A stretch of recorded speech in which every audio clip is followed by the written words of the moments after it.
गजाननं भूतगणाधिसेवितं कपितजम्बोफलचारुभक्षणम् उमासुतं शोकविनाशकारिकं नमामि विघ्नेश्वरपादपङ्कजम्। शान्ताकारं भुजगशयनं पद्मनाभं सुरेशं विश्वाधारं गगनसदृशं मेघवर्णं शुभांगं लक्ष्मीकान्तं कमलनयनं योगिभिर्दानगम्यं वन्दे विष्णुं भवहरं सर्वलोकैकनाथम्।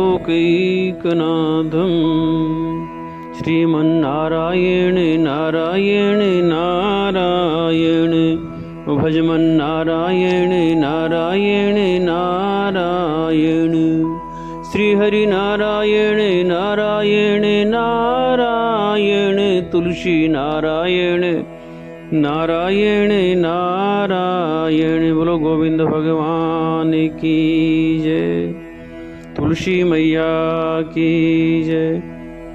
प्रिय श्रोताओं, आपका स्वागत है, अभिनंदन है। आशा है आप कार्तिक मात्यम की सभी वीडियो श्रवण कर रहे होंगे। मेरा प्रयास आप सभी को हमारे सबसे प्राचीन धर्म सनातन धर्म में जोड़ने का है। अगर आपको मेरे द्वारा डाली गई वीडियो अच्छी लगे तो कृपया करके अपने अपने ग्रुपों में शेयर करें, लाइक करें। कार्तिक मास सभी मासों का राजा है। इस महीने में प्रत्येक दिन कोई न कोई त्योहार होता है। इस महीने में किया गया भजन कीर्तन दान पुण्य सहस्त्र गुना फलता है। इसलिए हमें प्रयास करके जितना हो सके भजन कीर्तन करना चाहिए। आज हम श्रवण करेंगे कार्तिक महात्म्य का 11वां अध्याय। बोलो विष्णु भगवान की जय, कार्तिक मास की जय। कार्तिक महात्म्य 11 अध्याय। एक दिन देवर्षि नारद जी ने श्री वेद व्यास जी से पूछा कि हे व्यास जी, ब्रह्मचारी, गृहस्थ, वानप्रस्थी और सन्यासी इन चारों आश्रमों में गृहस्थ आश्रम को ही क्यों सर्वश्रेष्ठ माना गया है? इस बारे में जानने की मेरी प्रबल इच्छा है।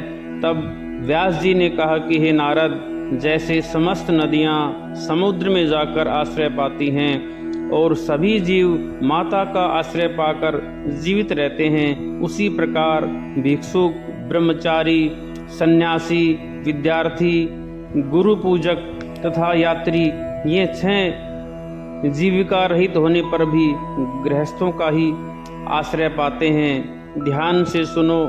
इस संबंध में मैं तुम्हें एक पुरातन इतिहास सुनाता हूँ।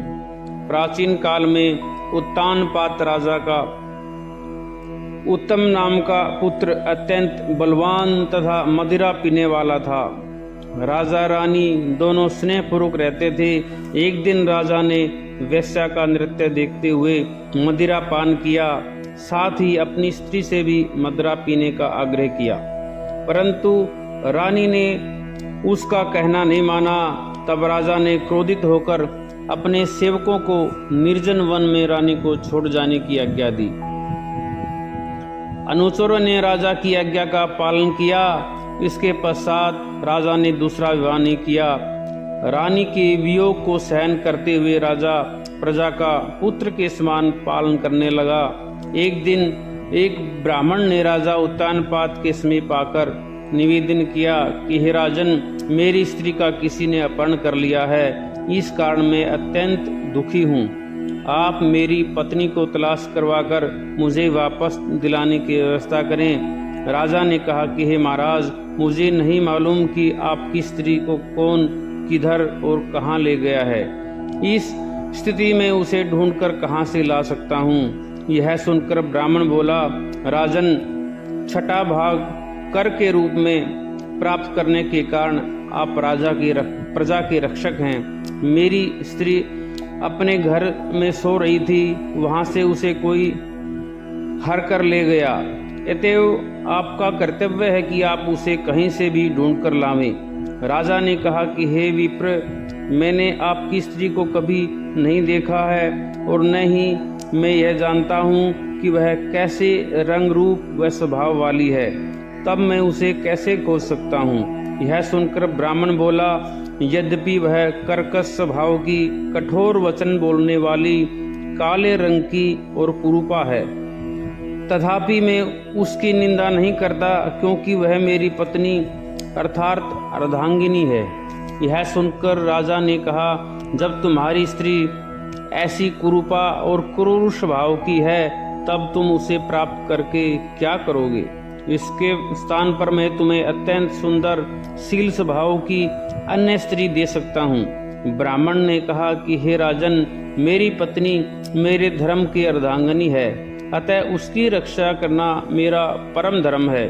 जो पुरुष अपनी स्त्री की सुरक्षा नहीं करता, उसके वर्ण संकर संतान उत्पन्न होती है और उसके पितर नरकवासी होते हैं। वेश्यागामी पुरुष का कल्याण कभी नहीं हो सकता। और जो मनुष्य ऋतुकाल के पश्चात अपनी स्त्री से सहवास नहीं करता, उसके पितर 1 मास तक उसके रुधिर में तैरते हैं। ब्राह्मण के ऐसे वचन सुनकर राजा अपने सहस्त्रास्त्र लेकर और रथ पर सवार होकर उस स्त्री को खोजने चल दिया। कुछ दूर जाकर उसने एक आश्रम देखा, जिसमें एक महान तपस्वी कुशा के आसन पर विराजमान थे।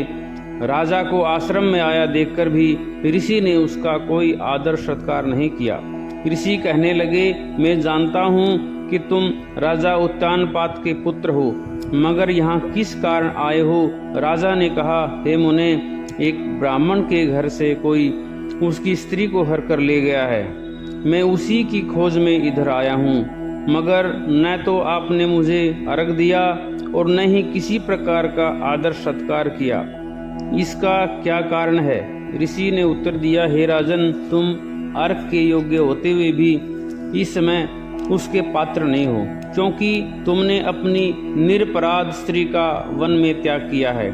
जहाँ स्त्री का यह धर्म है कि वह तन मन से पति की सेवा करें तथा उसकी आज्ञाकारी रहें, वहीं पति का भी यह धर्म है कि वह अपनी पत्नी को यथोचित सम्मान करें। जिस घर में स्त्रियों का मान होता है, वहाँ पर देवताओं का वास होता है। इसके विपरीत जहाँ स्त्रियों का निरादर होता है, वहाँ सुख शांति कभी रह ही नहीं सकती। इतना सुनकर राजा अत्यंत लज्जित होकर पूछने लगा, भगवान, आप भूत, भविष्य और वर्तमान तीनों कालों के जानने वाले हो, अतएव कृपा करके बतलाइए कि ब्राह्मण की स्त्री को हरकर कौन, क्यों और कहाँ ले गया। तब ऋषि ने ध्यान धरकर कहा, राजन, अदिति का पुत्र वलाक नामक राक्षस उस ब्राह्मणी को हरकर उत्पलावर्त वन में ले गया है। तुम उसको ढूंढकर ब्राह्मण का संयोग कराओ। यह सुनकर राजा मुनि को प्रणाम करके अपने रथ पर सवार होकर उत्पलावर्त वन में जा पहुंचा। वहां जाकर राजा ने देखा कि एक स्त्री विल फल खा रही है। ब्राह्मण ने जैसा बताया था वैसा ही रंग रूप देखकर राजा ने उसे पहचान लिया और कहा कि हे कल्याणी, तुम कौन हो और इस वन में क्यों आई हो? तब ब्राह्मणी बोली, मैं अतिरात्र की पुत्री तथा विलास पुत्र की स्त्री हूँ। मैं अपने घर में सो रही थी कि वलाक नामक राक्षस अपहरण करके मुझे यहाँ ले आया है।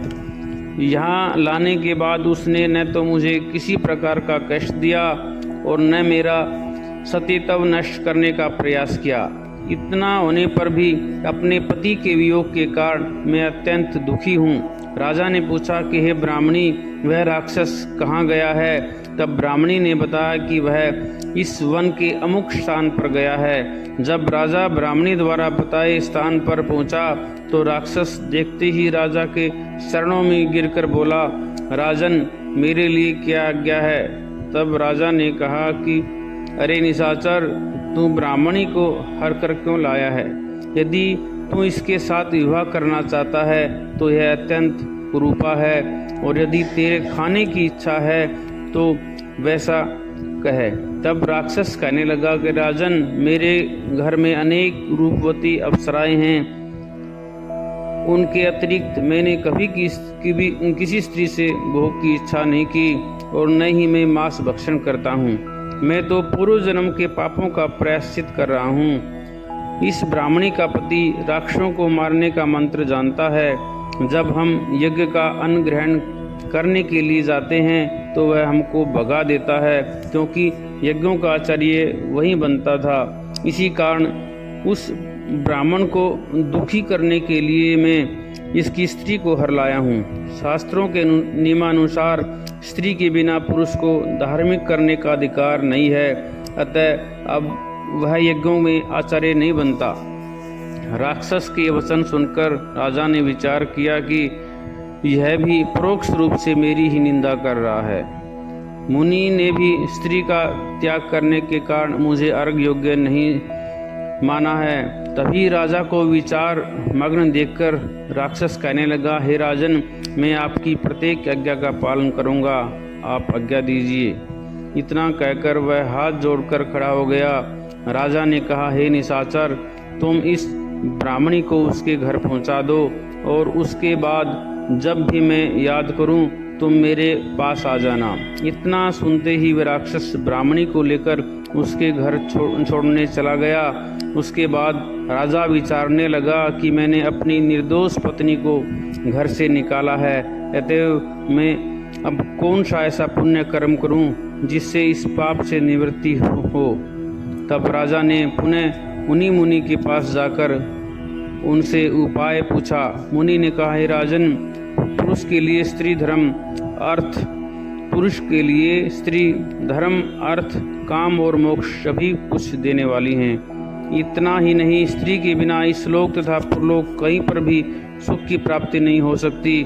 स्त्री चाहे कैसी ही कुरूपा, मूर्ख, रोगी, दरिद्री या खोटे स्वभाव वाली क्यों न हो, पुरुष को उसका सम्मान करना ही चाहिए। पश्चाताप करते हुए राजा ने कहा, हे मुनि, मैंने अपनी निर्दोष पतिव्रता स्त्री को त्याग दिया है, अतएव अब मैं क्या करूं? मुनि ने कहा कि हे राजन, तुम्हारी स्त्री को अकेली वन में घूमते हुए देखकर शतापात नामक नाग उसे पाताल लोक में ले गया है। उस नाग की नंदा नाम की एक कन्या है, जिसने उसको घर में छिपा रखा है। यह सुनकर राजा वहां से अपने घर आया तो ब्राह्मण को स्त्री सहित अपने घर में देखकर अत्यंत प्रसन्न हुआ। उसके बाद राजा ने ज्यों ही बलाक राक्षस को याद किया, वह तुरंत उपस्थित हो गया। तब राजा ने उसे पाताल लोक से अपनी स्त्री लाने का आदेश दिया। आज्ञा मिलते ही बलाक पाताल लोक चला गया और वहां से राजा की स्त्री लाकर उसको सौंप दी। तदंतर राजा और रानी स्नेहपूर्वक रहने लगे। नारद जी ने अंत में कहा कि हे राजा पृथु, यह गृहस्थ आश्रम महात्म्य हमने तुमको विस्तार पूर्वक सुनाया, अब और क्या सुनना चाहते हो सो कहो। इति 11 अध्याय संपूर्णम। बोलो विष्णु भगवान की जय। हरे राम